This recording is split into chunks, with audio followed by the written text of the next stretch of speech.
एक बार एक युवक गौतम बुद्ध के पास आया और गौतम बुद्ध से बोला कि हे बुद्ध, मेरे मन में इतने गंदे विचार क्यों आते हैं।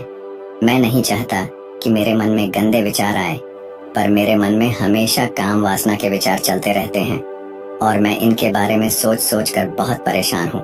मेरी ऊर्जा और समय ये सब सोचने में ही नष्ट हो जाता है और इन सब के विचारों की वजह से मैं कभी भी शांत नहीं रह पाता और मैं हमेशा ही स्त्रियों को देखकर मोहित हो जाता हूँ, अपने आप को रोक ही नहीं पाता।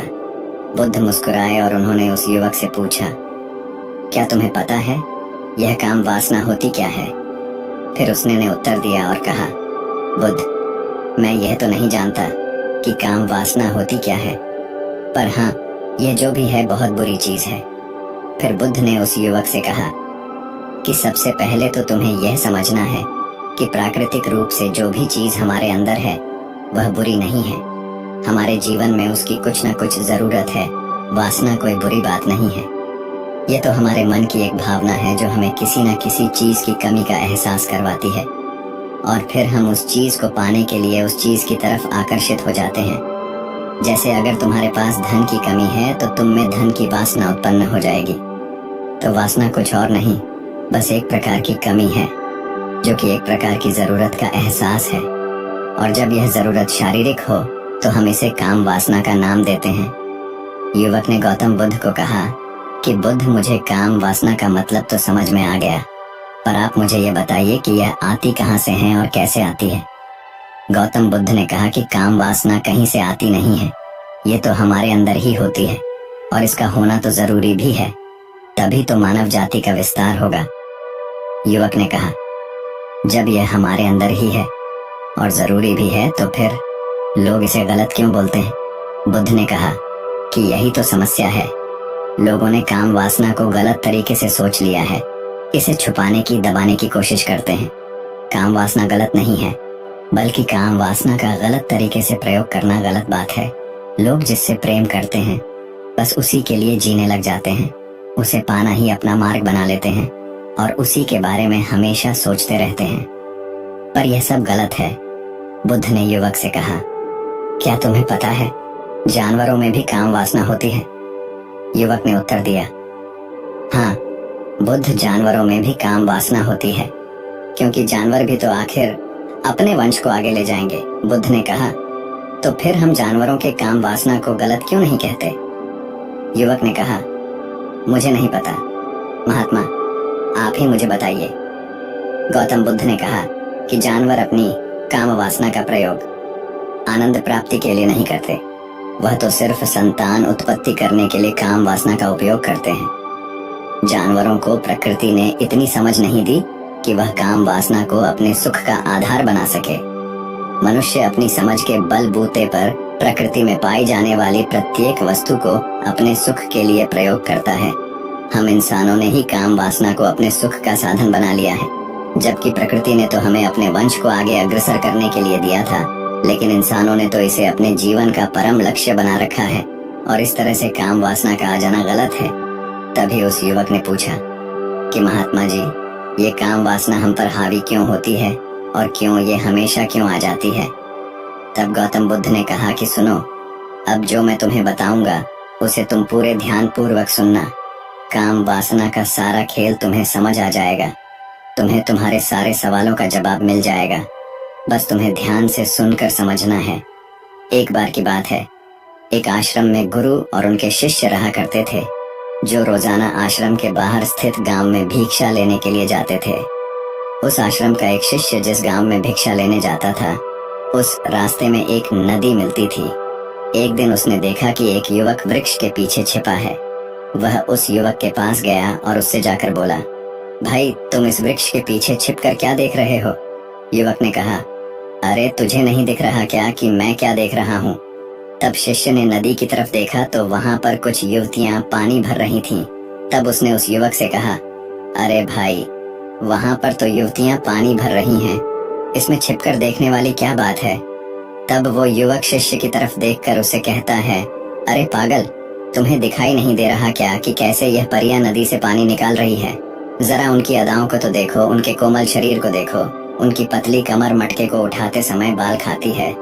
और उनके बाल उनकी कमर पर कैसे लहरा रहे हैं, मानो सुंदरता बिखर रही हो। शिष्य ने फिर नदी की तरफ देखा और इस बार वह इसे देखता ही चला गया। अभी तक तो कुछ भी नजर नहीं आ रहा था और वह बिल्कुल निर्भय था। उसे किसी भी बात का कोई डर नहीं था, लेकिन अब वो छिपने लगा और उन युवतियों को देखने लगा। और जब वह छिपकर उन युवतियों को देख रहा था, तभी वह अचानक अंदर से कांप गया और उसने कहा कि यह मैं क्या कर रहा हूँ? मैं जो कर रहा हूँ वह सही नहीं है, मुझे यहाँ से चले जाना चाहिए। और फिर वह जल्दी से वहां से चला गया। वह आश्रम पहुंच जाता है। आश्रम जाकर वह अपने कार्यों में लग गया, लेकिन जो अभी वह देख कर आया था वही उसकी आंखों के सामने बार बार आ रहा था।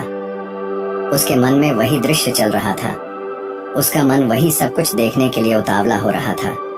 उसका किसी भी काम में मन नहीं लग रहा था। सुबह होते ही वह जल्दी ही भिक्षा के लिए आश्रम से निकल जाता और उस नदी के पास वाले वृक्ष के पास जाता, जहां पर वह युवक पहले से मौजूद रहता था। उसके साथ मिलकर युवतियों को छुप छुप कर देखता था। अब वह रोज ऐसा करने लग गया। यह उसके रोज का काम हो गया। अब उस शिष्य का मन किसी भी काम में नहीं लगता था। वह हमेशा ही किसी न किसी प्रकार के विचार में उलझा रहता। वो आश्रम के कार्यों को भी ठीक तरीके से नहीं कर रहा था। ना वो ठीक से सो पाता था, ना वो ठीक से खाना खा पाता था। उसका मन बेचैन सा रहता था। उसका मन बार बार उन युवतियों के सौंदर्य को देखने के लिए लालायत होता रहता था। जब गुरु दीक्षा देते तब भी उसका मन कहीं और विचारों में खोया रहता था। गुरु ने अपने शिष्य की इन हरकतों को भांप लिया था। तब एक दिन गुरु ने शिष्य को अपने पास बुलाया और कहा कि आज से मैं भी तुम्हारे साथ भिक्षा मांगने चलूंगा। तुम और मैं साथ साथ भिक्षा मांगने चलेंगे। तभी शिष्य गुरु को मना करते हुए कहा, नहीं गुरुदेव, आप परेशान क्यों हो रहे हो? मैं अकेला ही ठीक से भिक्षा मांग सकता हूँ। गुरु ने शिष्य से कहा कि ठीक है, तुम अकेले ही भिक्षा मांगने जाओ। शिष्य तुरंत वहां से भिक्षा मांगने के लिए निकल गया। उसके जाने के बाद गुरु भी आश्रम से निकल गए और शिष्य का पीछा करने लगे कि वो कहाँ जाता है, किससे मिलता है। ये सब देखने के लिए उसके पीछे पीछे चलने लगे।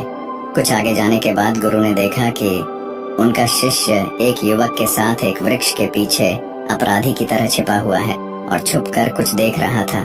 गुरु भी अपने शिष्य के पीछे गए कि आखिर उनका शिष्य क्या देख रहा है, जिसे देखने के लिए वह वृक्ष के पीछे अपराधी की तरह छिपा हुआ है। गुरु ने देखा कि उनका शिष्य वृक्ष के पीछे उन युवतियों को देख रहा था जो कि नदी से पानी भर रही थी। तभी गुरु ने शिष्य को कहा कि तुम क्या देख रहे हो? अपने गुरु की आवाज सुनकर वह शिष्य घबरा गया और उसके पसीना छूटने लगे। वह थर थर कांपने लगा, जैसे किसी चोर को चोरी करते समय रंगे हाथों धर लिया हो।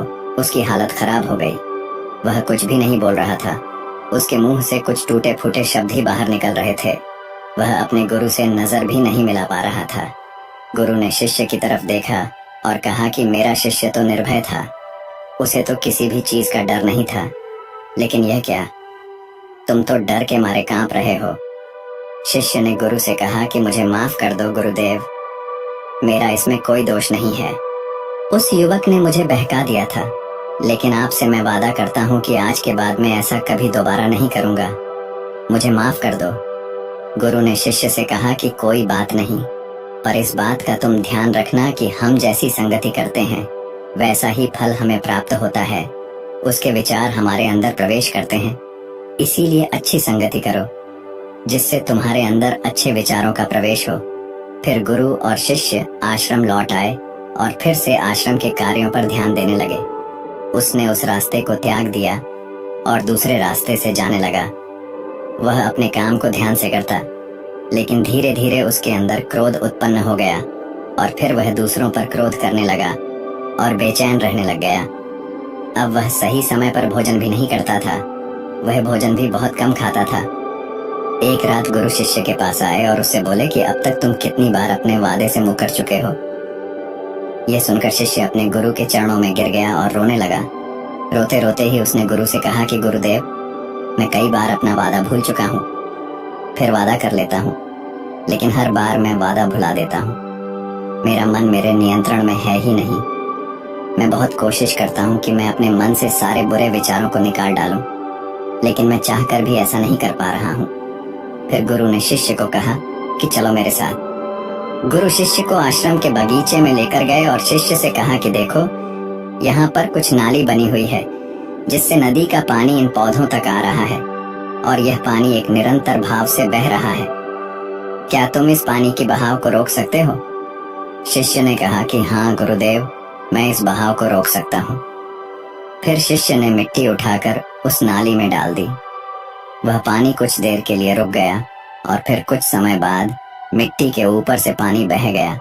गुरु ने शिष्य से कहा, अरे यह क्या, यह तो पानी रुका ही नहीं।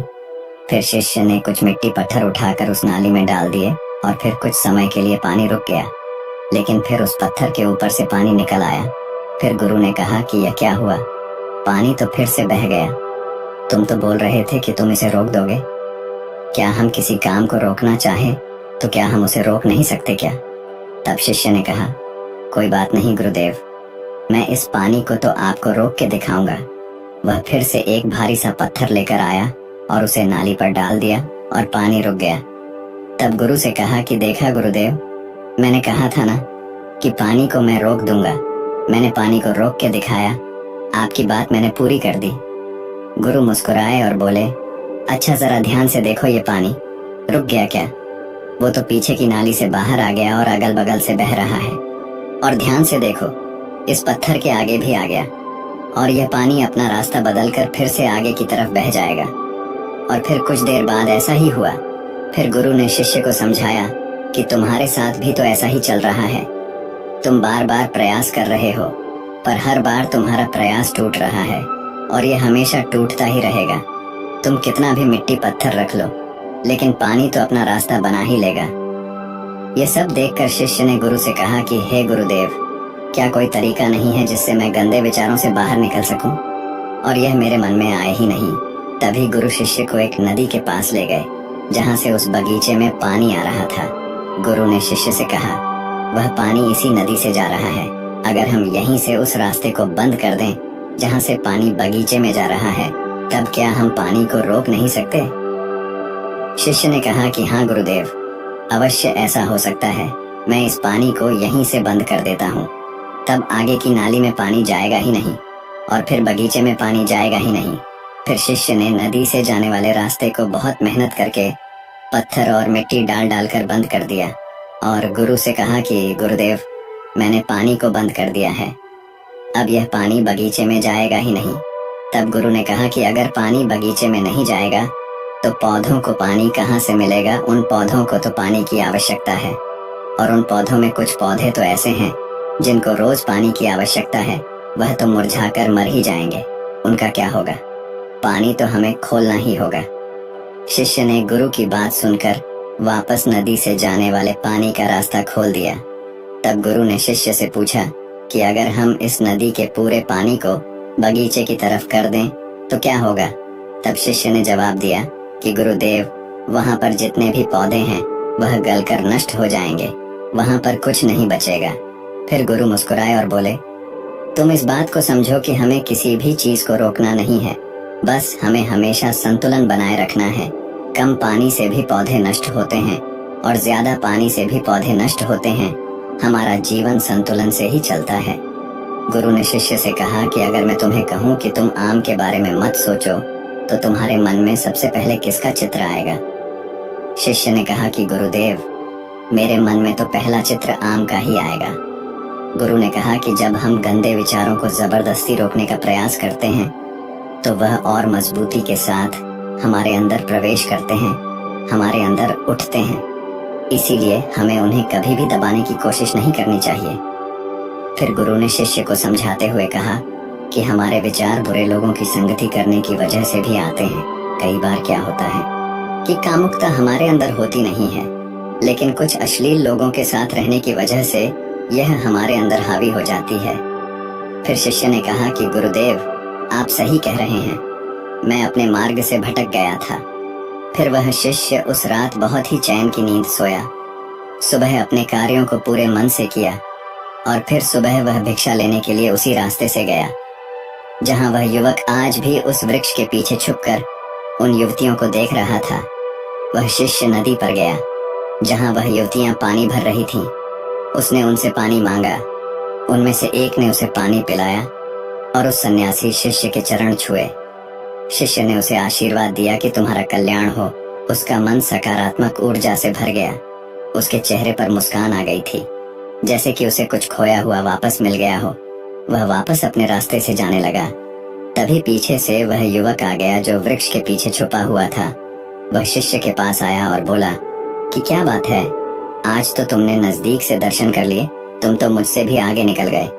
तब शिष्य ने कहा कि हम हमेशा दूसरे के दर्शन करने में ही व्यस्त रहते हैं, अपने दर्शन कर ही नहीं पाते।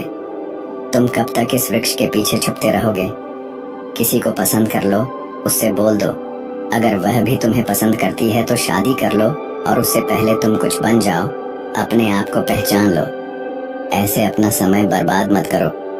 फिर वह युवक रोज उससे मिलने लगा और उस युवक ने नदी पर जाना त्याग दिया। और फिर वह युवक अपने जीवन में कुछ बनने के लिए संघर्ष करने लगा। तो तुमने देखा संगति का असर क्या होता है।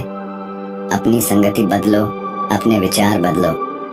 बुद्ध ने उस युवक से पूछा कि क्या तुम्हें तुम्हारे सारे सवालों का जवाब मिल गया? तब उस युवक ने कहा कि हाँ महात्मा जी, आपका बहुत बहुत धन्यवाद। तब गौतम बुद्ध ने युवक से कहा कि जब तुम्हारे मन में गंदे विचार आए तब आप अपने आप को दोषी मत मानो, केवल उन विचारों में संतुलन बनाने का प्रयास करो और अपने आप को पहचानो।